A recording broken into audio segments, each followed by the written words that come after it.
एक दूसरे के आमने सामने थे।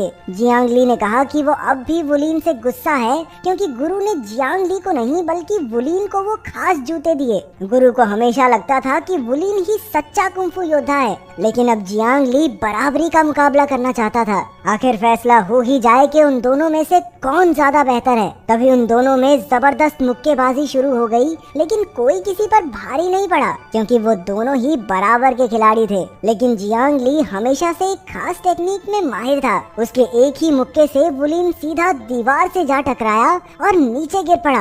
आखिरकार जियांग ली ने कहा कि अब वो दोनों भाई नहीं हैं और वहाँ से चला गया। वुलिन जानता था कि फेफे की जान को खतरा है, इसलिए वो उसे खुफिया घर में ले आया। उन दोनों ने कई दिन एक साथ कुंफू की प्रैक्टिस की। फिर वुलिन ने बताया कि उसका एक जूता 25 किलो का है। उसने पिछले 8 साल से ये जूते पहने हैं ताकि वो महाशक्तिशाली बन सके। जिस दिन उसने वो जूते उतार दिए उस दिन कोई उसकी शक्ति का मुकाबला नहीं कर पाएगा। फिर एक दिन जियांग ली के आदमियों को वुलिन और फेफे के ठिकाने का पता चल गया, लेकिन जियांग ली जानता था कि उसके आदमी वुलिन के सामने एक सेकंड भी टिक नहीं पाएंगे। इसलिए उसने अपने गुंडों को काफी भारी हथकड़ियां दी जिससे वो वुलिन पर काबू पा सकें। फिर उन्होंने रात को चुपके से वुलिन पर हमला बोल दिया। वुलिन और फेफे भागकर जंगल में चले गए और वुलिन वहाँ भी गुंडों का सामना करता रहा। इसी मौके का फायदा उठाकर दो गुंडे फेफे को उठाकर ले गए। वुलिन ने भी उनका पीछा किया, लेकिन उसने गलती से हथकड़ियों पर पैर रख दिया। अब उसके जूतों के साथ साथ उसके पैर में जंजीरें भी थी।